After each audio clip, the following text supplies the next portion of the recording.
So it's been back to back for me all day. Okay. So go ahead and fill me on Mr. Calhoun because I didn't get a chance to Yeah. review. No problem. So, Mr. Calhoun, he is a year and in May he'll be 2. So that makes him a little over a year and a half. We got him at 8 months from paws. Okay. He is dog aggressive. Okay. And there have been 2 incidents that resulted in me getting bitten.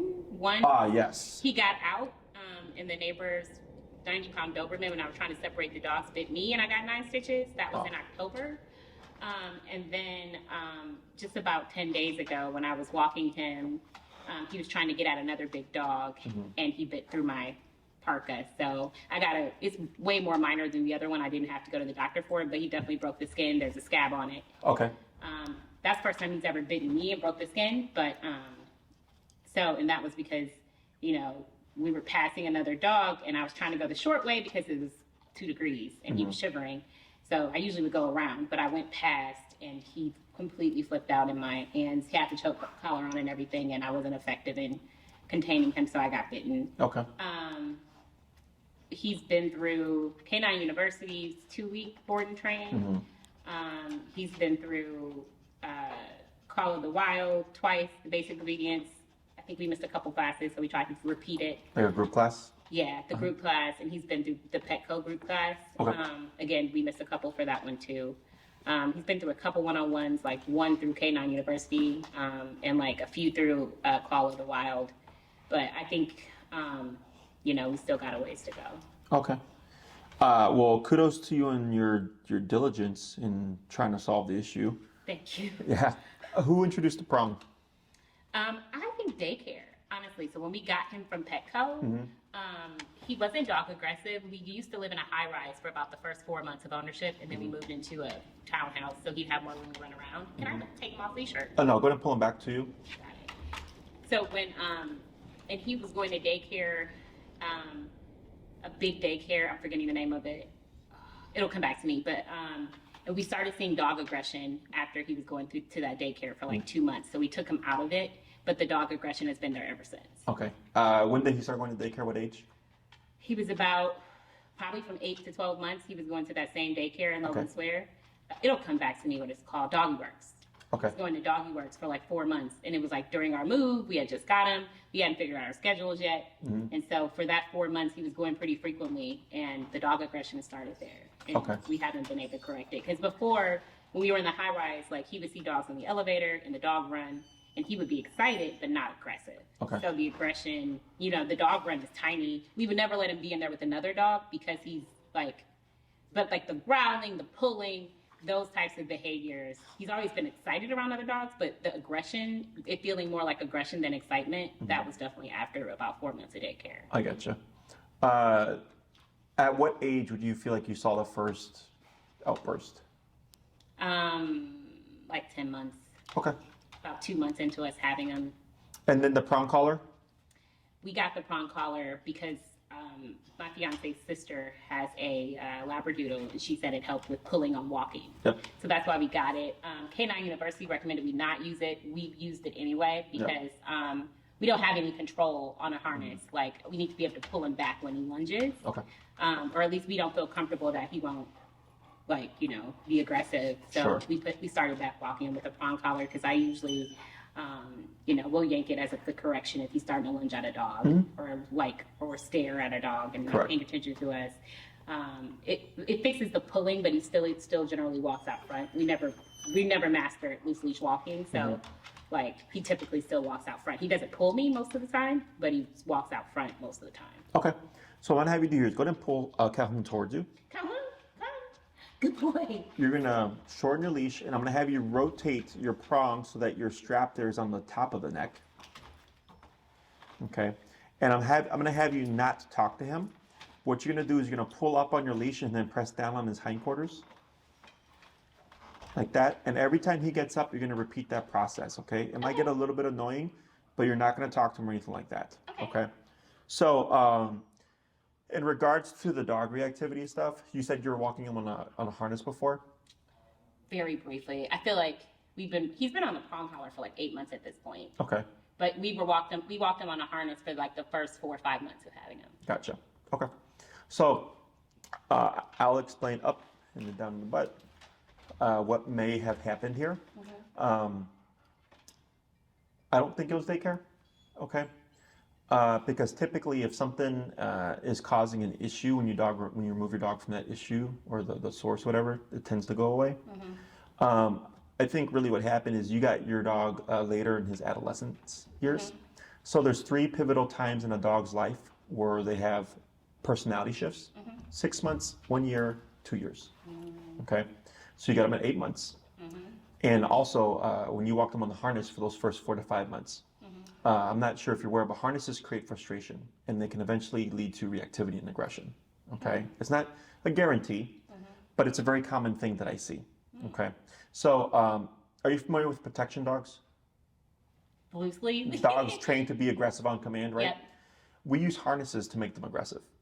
Okay. Oh, really? Yes. So many years ago, when I was younger and skinnier, I helped train protection dogs. Okay. So the way it works is we have the handler holding the dog on a leash on a harness because we want nothing inhibiting the throat when the dog lunges, and we want to create frustration. Then we have an antagonist, somebody on the opposite side acting suspicious, doing things to the dog to make the dog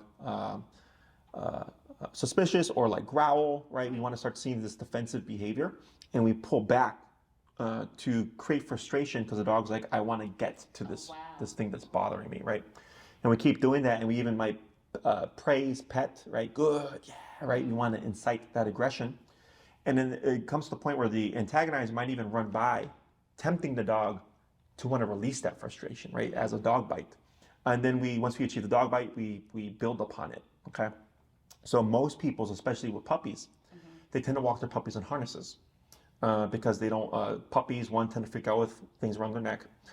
2, if a puppy is untrained, they're pulling, right? They're putting pressure on the trachea. We also don't want that. So the harness helps kind of avoid those problems. I'm so sorry. This is... Harnesses. So go ahead and bring them back in. Yep. Covered? Yes. And then no talk.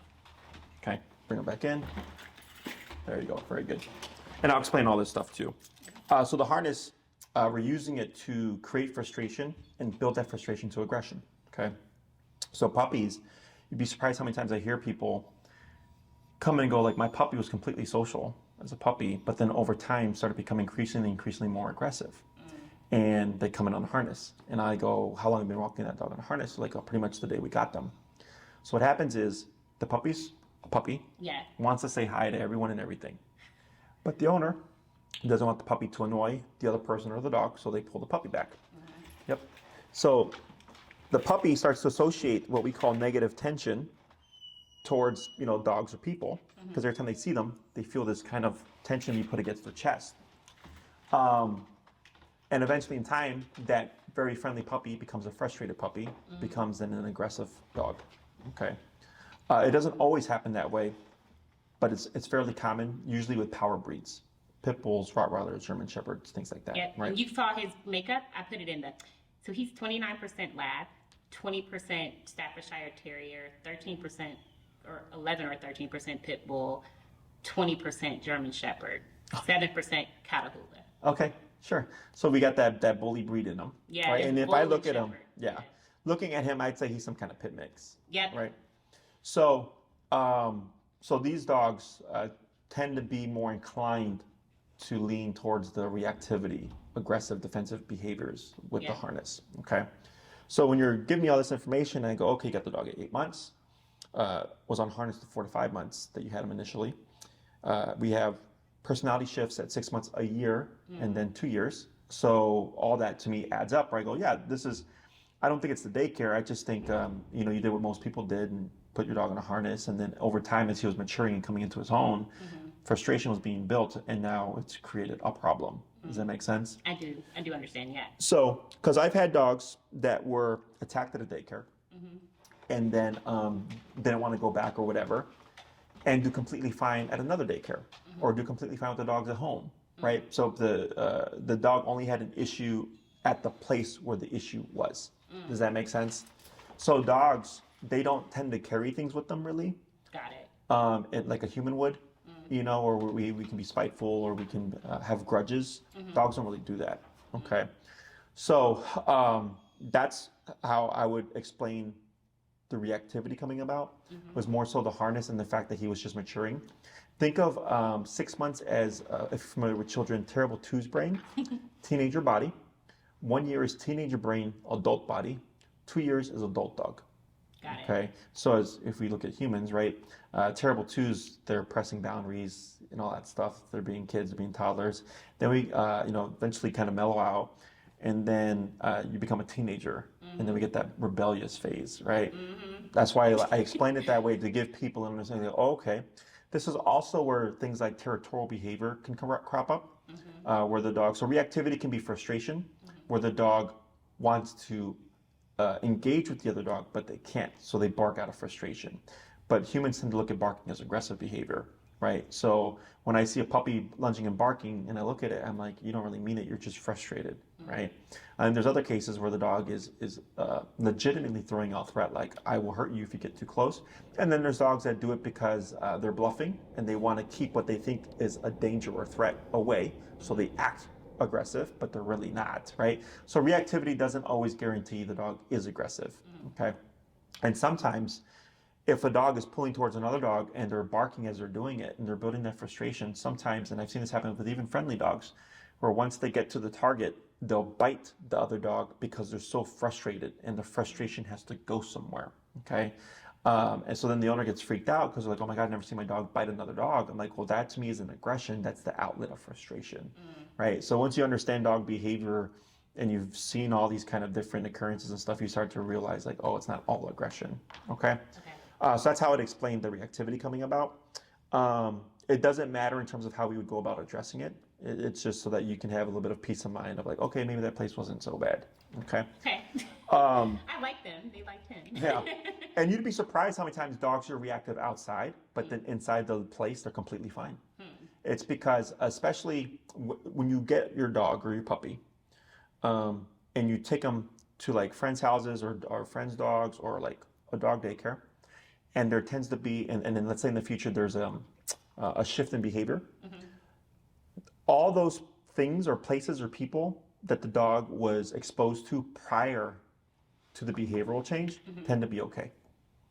It's only anything after the change.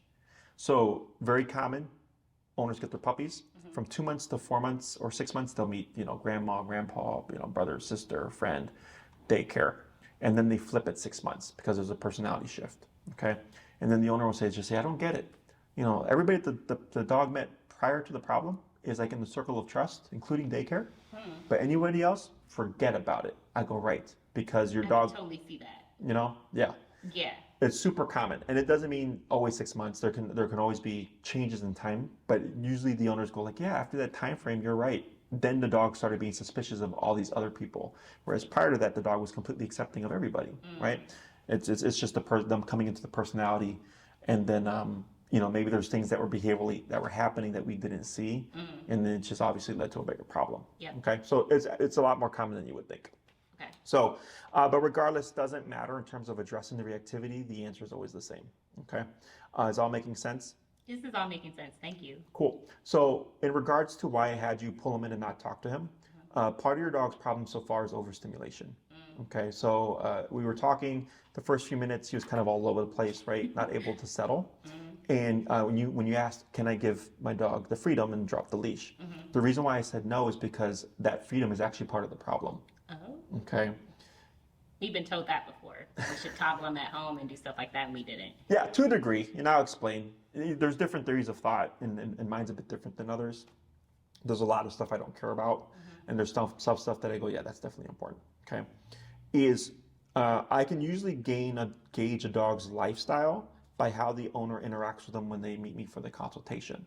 Okay, so if someone comes in and then the dog is everywhere, right? I go, there's no direction.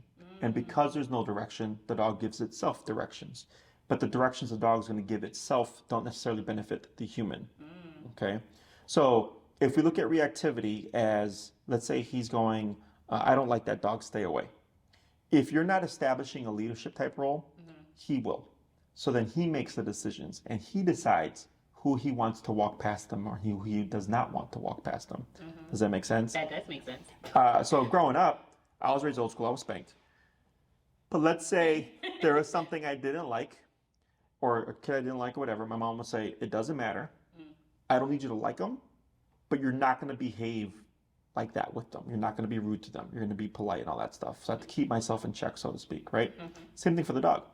I don't need the dog to like every dog that walks past, but I need it to not be defensive or aggressive. I need it to not be reactive. Yep. Does that make sense? That makes sense. So if you're the one that's establishing what the dog can do and not do, then the thought of reactivity or the choice of reactivity isn't on the dog anymore. It's on you. Will mom allow it or not allow it? It's how the dog views things. Does that make sense? So when you came in and I saw that, I go, okay, I'm gonna have you bring him in. And I said, don't talk to him because talking creates energy. Right? That makes sense. Yes. He gets excited. Yeah, so I'm sure like if he's laying on the couch and you go, Calhoun, right? You start to see the energy. Yep. That's what you're creating. So if like right now, that silence, no energy. But as we have this conversation, right, there's energy. Your dog is very sensitive to that, okay? As humans, we're not. We tend to see like, and I love my dog, right? And I love my dog's happy. We tend to see it that way, and I go, I understand that as a human, but your dog isn't happy, they're excited. And excitement is also can be a problem of overstimulation. Overstimulation is the brain's inability to turn off. Okay, so did you see him just wag his tail right now? That to me is a sign of overstimulation. Okay, because he's completely passive, and then because the brain is so used to moving or being stimulated, the tail moves. He's used to, I would have come over and pet him. Yeah, he starts to whine, right? He goes and now he wants to sniff your shoe. All this to me is overstimulation. So what happens is, right now you told him, I need you to just relax. The reason why we don't say sit, is sit. Go ahead and pull him in, and then you're gonna sit him back down again. Yep, up in your leash, just like that, and then relax, okay? Is you're slowing the brain down. Yep, go ahead and you're gonna pull him in front of you. Using your prong, yep, just pull him in front. Yep, pull, pull, pull, pull. Pull, pull, pull, pull, pull, pull, pull, pull, pull, pull, pull, pull, pull. Very good, and then up and then relax. Good. Is up and then relax. Very good. Is his brain is so used to moving, is that it can only sit still for a little bit of time, and then you'll see it relax for a bit. 2 minutes go by, he's back up again. But the more you do this, I would say by the end of the consult, he'll probably sit still for like 5 to 10 minutes. Okay. But this whining is him wanting to do something, and you're saying, I want you to not do anything, right? Up and pull away. Yep. And then up and sit. There you go, and relax. Very good. Up again and relax. Good. Okay. So all the stuff that I'm seeing, completely normal. Okay. So do you know why he jumped on you? Because he wanted me to not make him sit down? Right. He's frustrated. I don't want to do this. Yeah. I want to move around. I want to do what I was doing before Jesse told you to make him do this, right? Just like with the kid. He does that with me. He'll paw with me if I'm on the bed and I haven't been playing with him for too long. He's like, yes, pay attention to me. correct. And that's part of the problem. Okay, I'm not saying you can't do that with your dog, but when you're not able to say no to the degree that the dog goes, okay, I won't do it, then you're really just empowering him. Because then he's like, hey, mom, pet me. And you're like, okay. He literally just told you what to do. But the human doesn't see it that way, right? Because you love your dog. And you petting your dog is a sign of I love you. And I get that. But if the dog comes over and goes, pet me, and you go, sure.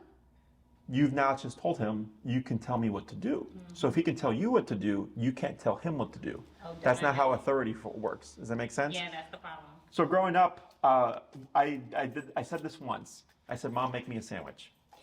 Okay? It did not go over well. And it was like, what? Right? And then she's like, what do you say? I was like, make me a sandwich, right? And she's like, excuse me? She's like, no, Mom, will you please make me a sandwich? And I was like, Mom, and she's like, no, because you were rude. You go make yourself your own sandwich now, right? That was the lesson. Same thing here, right? Dogs can ask for things, but they can also tell you things. And if you're not seeing that discrepancy there, you're now just empowering your dog. So then he goes, well, if I tell Mom what to do, then I can tell that dog what to do. Does that make sense? Yeah. So he's not doing it to be domineering or dominant over you. He's not trying to take over the world. This is his natural animal instinct. There always has to be someone in charge. Okay. Yep. Up on your leash. Very good. So technically speaking, at this moment, in this entire room, who would be in charge? Me.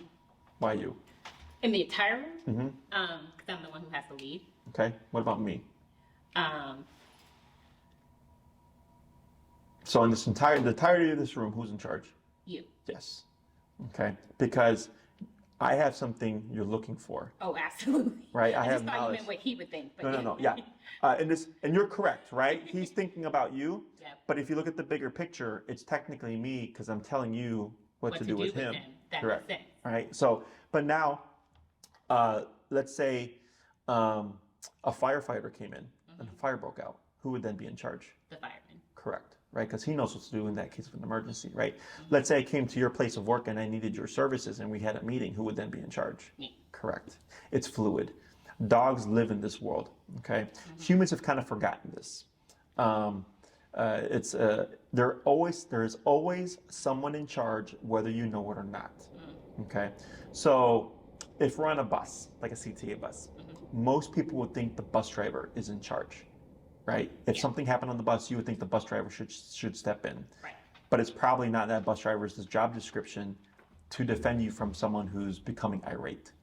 Yeah. Right? Yeah. They're in charge of driving the bus. Now, there are some bus drivers with the personality type that go, I'm not going to let you do that to a person on my bus. Right. And then there's others that go, that's none of my business, not my job description. You see that? But on that bus, another person, a passenger, could be the personality type that goes, I'm not going to let something bad happen in front of me. And they step in. And then become in charge. Exactly. You see that? Yes. So it's always in effect. We're just not aware of it. Dogs are always aware of this. Okay. When you meet a 2-month-old puppy, as cute as they can be, and they jump up and they put their paws on you, right, and go pet me, that's literally where the relationship starts. So I don't pet puppies for doing that. I correct them. Okay. Like another dog would. If a puppy jumped on my pit and my pit didn't want it, she would nip the puppy to go, you're not going to jump on me. I don't care if you're 8 weeks or 4 weeks, you're not going to do that to me. They establish that boundary immediately. Now the puppy goes, I'm subordinate to you from the get-go. First impressions, right? So, but again, we don't see this stuff with dogs because I feel like in the world, especially with social media, dogs are kind of conveyed as these amicable creatures that could do no wrong or do no harm, right? And that's incorrect. They absolutely can do harm. And they do bite each other and they bite humans. This is a dog bite here, you know? Oh, yeah. I'll show you my show later. the Dobie, right? That's what we would call Yeah. redirected aggression. But for whatever reason, if a human uses physicality back to a dog, it's considered abusive. And then to me, I go, that just does not make sense. Okay. So I like that you're on a prong collar because a prong collar is meant to mimic a dog bite. That's why it looks the way it looks. I'm not a fan of the style of prong collar that you have. Okay. It gives you very little control. Okay. I would agree. More than a leash, but or Yes, harness, but it's better than nothing. Yeah. It's better than harness for sure. So I'll send you with the recommendation in terms of like what prong and what size to get for him. Thank They're you. around like $25. That'll work much better. Okay. Now I personally don't use prong collars as much anymore with my training because it takes a bit of technical skill. Okay. We train using remote collars. Did you read up? I read everything. Yes. Perfect. Are you familiar with what the remote collar is? I watch like YouTube videos. I think it's supposed to be like a pay attention to me. It's just like it's a shock collar, right? But it's supposed to make the dog pay attention. It's supposed to be a small sensation. Do you know what the technology is? No, Okay. Have you ever been to a chiropractor or physical therapist? no. Have you ever seen those videos where they recreate labor contraction pains in men? No, but interesting. I've Yes. had menstrual cramps and bit like that. No. So a remote collar, yep, bring them in, pull them up. So there's this thing called a TENS unit, TENS. If you go to Walgreens and you look in the back section, you will see these little machines called TENS units, okay? They're electric, but not electricity is how I describe them, is it's a muscle stimulator, okay? So if you put a TENS unit, for example, on your back muscles, it will move your back muscles, okay? So using an electrical signal. So you're not being electrocuted because your muscles are electrical signals, right? E-collar is the same technology. Got it. So the word shock comes from two places. One, when remote collar first came out, they had 3 to 5 levels. The ones that we have now have 127 levels. Yep, wow. go ahead and bring them in. Yep, there you go. Very good. And 5 and 127 are the same. We just happen to have 122 more divisions. Okay, good job. We have 122 more divisions, so it's much more nuanced. Whereas before, the jump between 3 and 4 was very great. Okay, so it was shocking, if you will, because it was so harsh in terms of the jumps in intensity. Shock also comes from the positive reinforcement world, which is praise, treats, affection, right? Canine you. Yep. And they'll use words like shock, pain, torture to deter people or dog owners from using these tools because no one wants to shock their dog. No one wants to torture their dog, right? So shock comes from one of those two fronts. We use the term stim or nick. It's literally just a muscle contraction, and they use the technology in sports rehabilitation therapy. They use it all the time with humans. A few of my clients, like, we'll be talking about e-collar, like, oh yeah, I get this, once a week with my chiropractor or whatever, So it's funny, with humans it's meant to help, but for dogs it's meant to hurt. But it's just because of the impression that people have, okay? The reason why we use remote collar is it's the closest that we can get to a dog bite without causing any kind of physical harm to the dog. So I like to call it a bite on a button. I press a button, it contracts the muscle, and the way that we condition the collar, I would want the dog to learn to perceive it as a dog bite, if you will, okay? And we have 127 respective levels to bite the dog, okay? Your prong collar, I would think of as 1 to 10, okay? And the drawback with the prong collar is if you don't know how to correct correctly, you're not going to be able to convey what you want across to the dog, because it takes a skill. It is a skill set to correct them correctly. Or we get dogs who the owners are correcting the dog and they correct them firmly, but because dogs have fur, because dogs have a higher pain, threshold for pain tolerance, because they bite each other, they're meant for physicality, that's fine, maybe legs on there. No matter how hard they correct the dog will not care and will continue with the behavior. Because the dog's on a 18, but they can only go to a 10 with the correction. You see that? Definitely have seen that. Yes. That's when I got bit. It didn't matter that I had the prong. It Yeah, didn't matter 'cause that he's I already lifted him up off here. the ground because he was already up here. Correct. Remote collar is the only tool, in my opinion, that we can cut through all that nonsense, okay? And then teach them you don't want to do that, okay? Does that make sense? That's And it's at the press of a button. So it's less technical skill, okay? So prior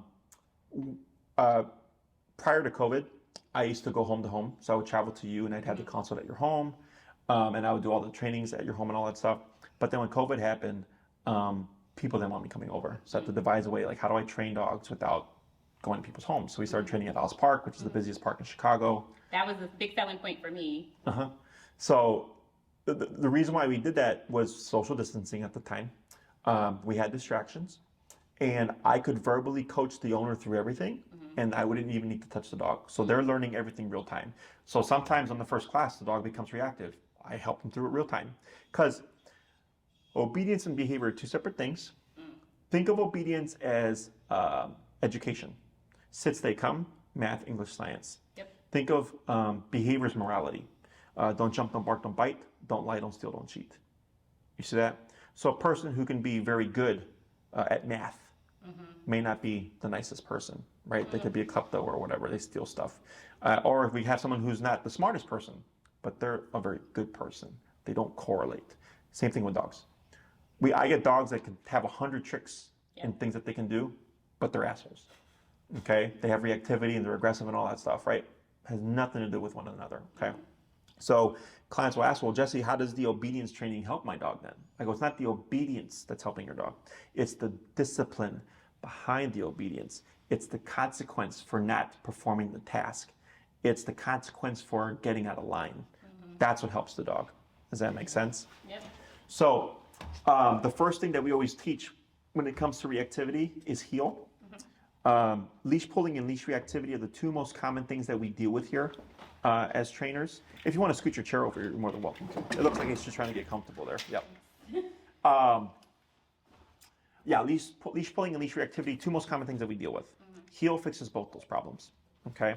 So right away on the first class, we're starting the foundation for dealing with future problems or the problems that we have currently. Okay. So the first class is heel part 1. You show up with your dog. You have the e-collar I recommend. In the beginning, we'll most likely keep them on a prong as well. So you have an e-collar and prong. They're perfectly safe to use with each other. They don't interact negatively because people think like, oh, electric and metal. Like, they don't interact like that. We do heel part 1. I coach you through everything. I break down the exercise for you. We do a few exercises, and then I teach you how to start to transfer that now to your home. Okay. The reason why heel's so important is because most people walk their dogs 3 times a day, 7 days a week. Yep. That's 3 times a day, 7 days a week. You get to practice this exercise. Okay. You come back week 2. You give me feedback. Hey, Jesse, he's 60% better. His reactivity was much less this week. It's great. Or it could be 100% better, or it can be 0% better. I go, okay, thanks for the feedback. We're gonna work on the second part of heel. We're gonna make some tweaks and adjustments. Go off, rinse and repeat. Okay, you come back week 3. How we doing? Progress, no progress, some progress, and that determines what we do for class 3. If you're still struggling, yep, bring them in. If you're still struggling, the third class can be reactivity in a controlled context, where I bring out a dog, we push his threshold, and I show you and work with you up on your leash. Yep, there you go. There you go. Real time, how we're going to squash it. Okay. Then you go off again, rinse and repeat. Okay. Now, after the third class, if you're struggling with reactivity still, I will most likely tell you, if you're struggling, email me instead. We're not going to book the 4th class. And because once you understand what to do, it's just a matter of what does the dog need in order to stop. Okay. So I said we have 127 levels of stimulation. Okay. So I'll give you an example, and this dog's video is actually on my YouTube channel, if you want to just see it real time, where I explain everything in more detail. She was a 25-pound dog with the reactivity of a 150-pound dog. Okay, she did not want to quit. And I put her on the same collar I would recommend for you, which is meant for a larger dog. The collar is meant for like a Rottweiler. Now, the owner had faith, she believed me, and she just followed my instructions. And because she did that, we got the results that she was looking for, which is we squashed the reactivity.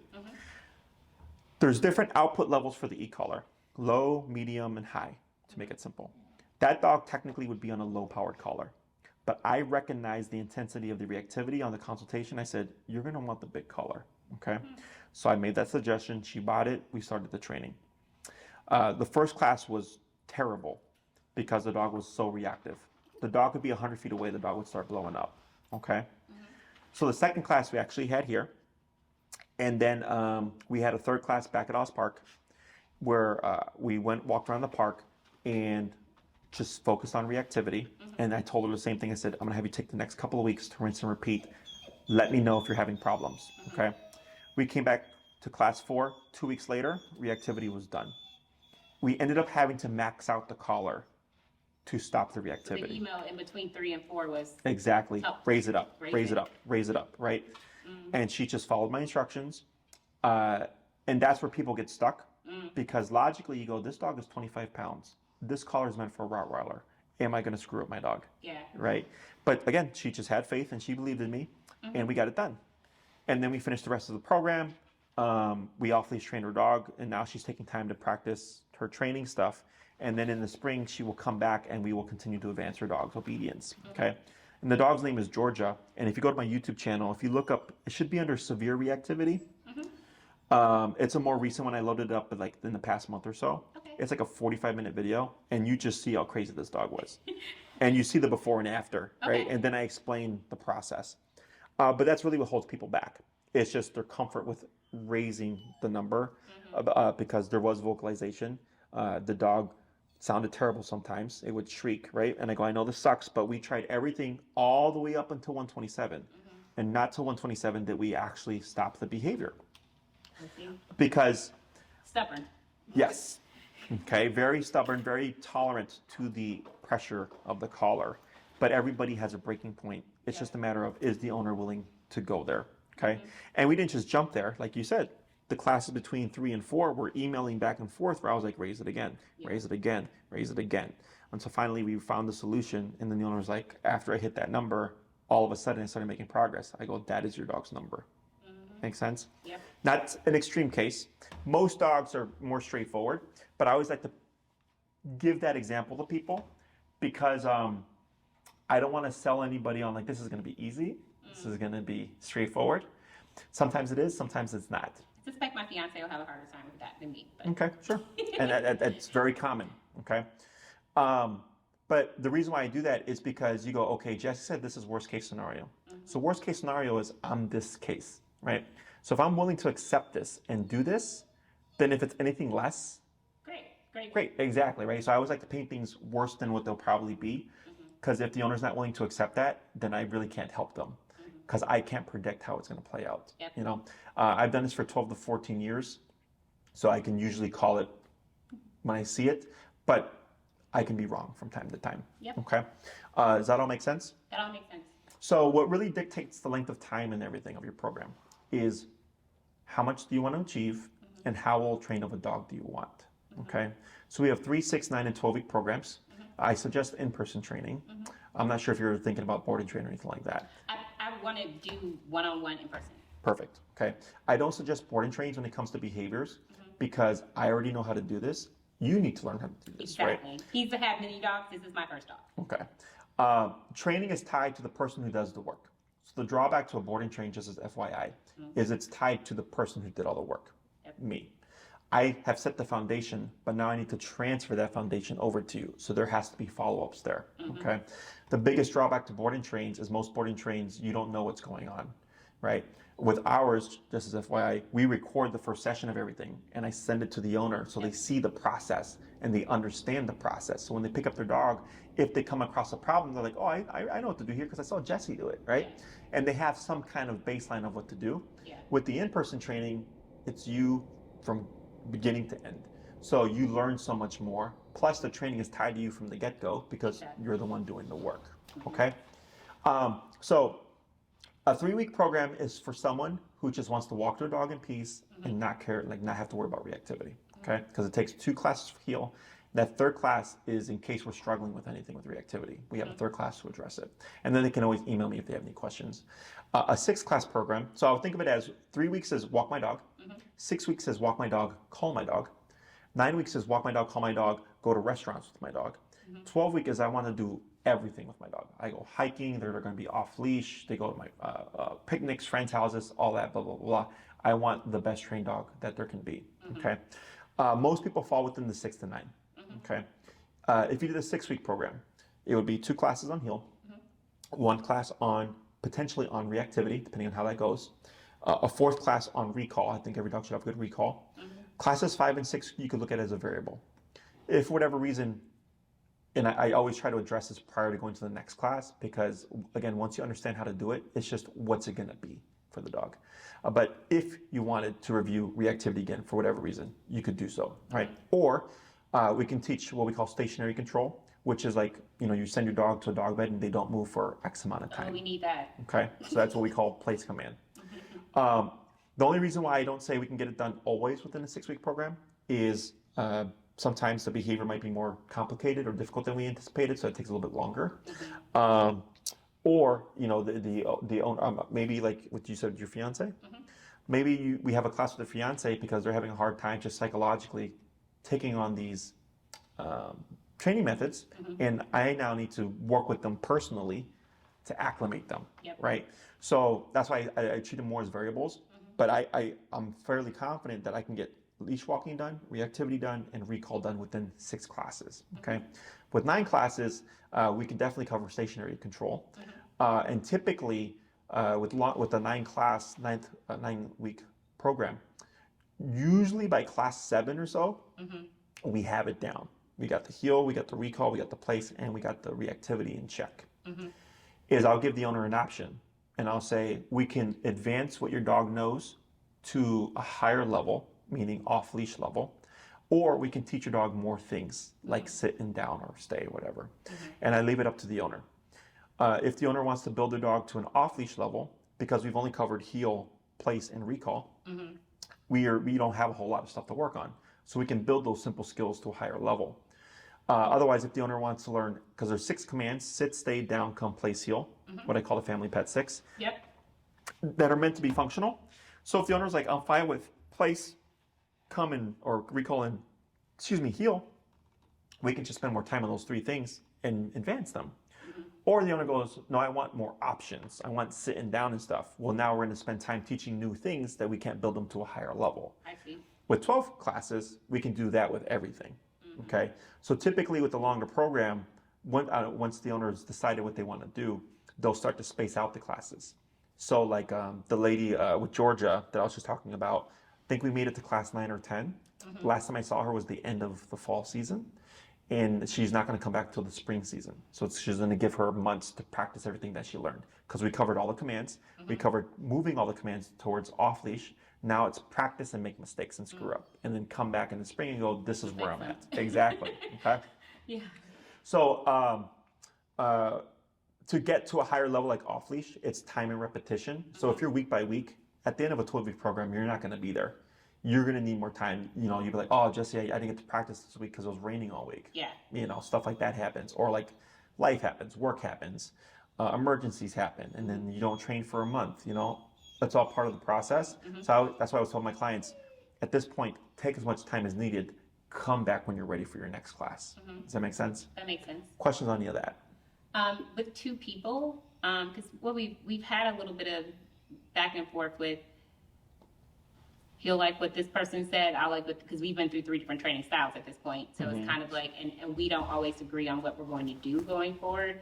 So I think, I suspect we both need to be at every class, but is that not really realistic because the dog can only listen to one? Like how do we make sure as a couple that he has these skills with both of us? Okay. So you're both welcome to come. If your fiance is open to this training method, right? They'd come. I work with them, just like I would work with you. I usually prioritize the main handler, so whoever does the most walks. Actually, it's him. It's him? He's the one who works from home every day. I'm in office 3 days a week. I gotcha. So I'd probably try to focus on him. If he's not taking 2, then I would focus on you.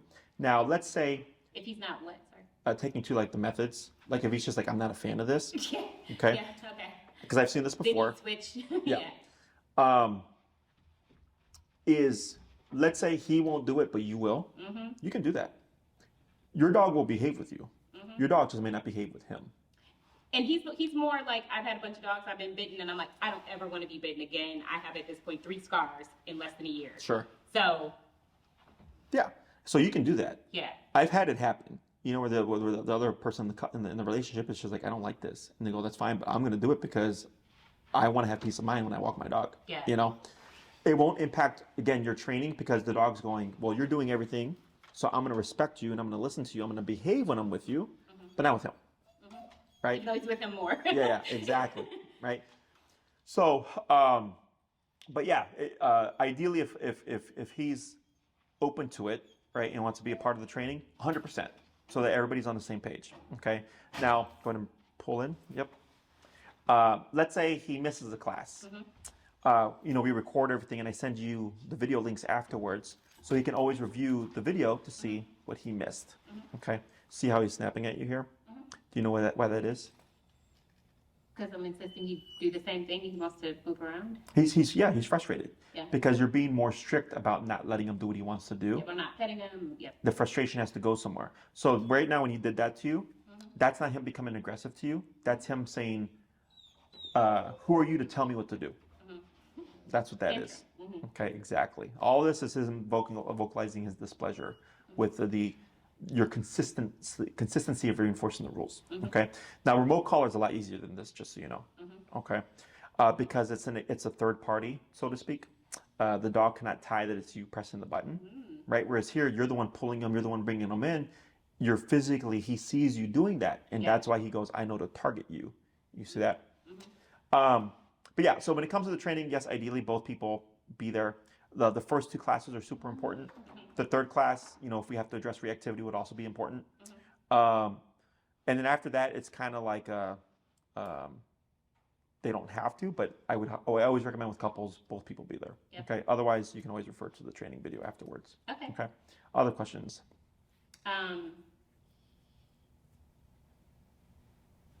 How soon can we start? I like everything you said so far. So you would have to talk to my admins. So what you would do is talk to your partner, see what they say, and then usually takes me a couple of days to get videos uploaded. So if you'd like, you can request your consultation link and I can email it, and then he could also watch it. Oh, that's fantastic. I didn't know that was an option. Yep. Okay.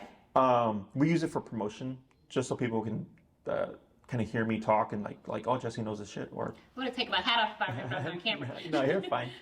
But yeah, we can do that. It just takes me a little bit to edit and upload. And then, you know, if you go to my, you can ask the admin as well, like, oh, can you send me a link to the YouTube channel? And we can even send you a link to that video that I mentioned earlier that goes more in depth about addressing reactivity. And again, it's severe reactivity. It's not to say that's going to be how your case is going to work out, but it gives you an idea of like how this stuff works. We already talked about it, and he's okay with all the methods. Okay. And we talked budget too. So I don't anticipate we'll need to do a whole bunch to decide. We just want to get on the schedule soon because I'm concerned about getting hurt again. Yes. So I would put you at around the 6 to 9 week program. 6 at minimum. If you're wanting recall and like the stationary control stuff, good job. And then the 9 week just gives you a little bit more of a buffer to get more done and more space in case we're having issues for whatever reason. Okay. So if you want to expedite the process, what you can do is you can, when you turn around or when you go home and stuff, when you're ready, talk about it, pick what you want to do. You can email my admin and go, hey, you know, sign us up. We'd like to do the 6 week or the 9 week program. Here's our availability. That's going to be the first thing she's going to ask is what's your schedule like? Yep. And if you send, and we always suggest windows. Yep. So like if you're free on Saturday, say free, Saturdays I'm free. Yep. Right? Sunday after 12, stuff like that. Yep. Because people tend to send specific time slots. Right. And they're cross-referencing with my calendar, which is all over the place. So windows are the easiest thing, okay? So send the windows of time that you'd both be available. Yep. And then they'll look up and then give you options, okay? They'll also send you a link to our contract form. Yep. Please note that they do go by a contract form. Feel free to read it. Feel free to ask questions about it. But once the form is submitted, we know, okay, you're serious. Yep. And then they'll, you know, work on scheduling and invoice you. Yep. We're paying full before we get started. Yep. And then, because we've had it happen where clients are like, oh, does Jesse have availability on Saturday? And they go, yeah. And then they ask a lot of questions about the contract, which is completely fine. But then when they're ready to finally sign up, I'm booked up for Saturday now. And they're like, oh, what happened? Like, well, he had availability, but we were going back and forth for a couple of weeks, and now he's booked. You know? So just heads up on that. And then, let me think here. Yeah, it just, in terms of start date, it just comes down to what times are you guys available. So I should tell her length of program and some like days. Yes, options, slots. Lots of options for both of us. Yeah. I'm typically out Thursdays and Fridays. That's like my Saturday and Sunday. Yeah. So just heads up, I'm usually here Saturday through Wednesday. So if you want to get time slots for those days. Good to know. Yep. And then I train pretty much at all times of the day. They try to keep my schedule condensed. But usually I'm opposite to most people. I'm evenings and weekends because most people work 9 to 5s. Yep. So that's usually, he's getting pretty frustrated here. But you're doing a good job. Thank you. Okay. Let's got your mommy in her cage. Any other questions? No, thank you so much for meeting with us. I'm optimistic. It's nothing I have not seen before. Like all this to me is normal for what your dog's issue is. Yeah. And then we'll send you a link as well to the prong collar. Okay. And then we'll send you a link to the remote collar as well. I don't care where you get your collar from, but I do care that you get the correct collar. Okay. He'd be on the Dr. Black edition, and they'll send you this information as well. It's the best training collar. It's meant for a dog your size. Yeah. It's the same collar that I mentioned for that dog earlier, Georgia. And then if there's anything you may have forgotten to ask, you're more than welcome to check with one of my admins first. Okay. And if it pertains to me, they'll email me, and I email them an answer, and then they forward you the the answer. Thank you so much, Jesse. No worries. Anything else? No, just thank you. You're very welcome. Yeah. I'm not too concerned about this. No, this is my bad. I've seen this.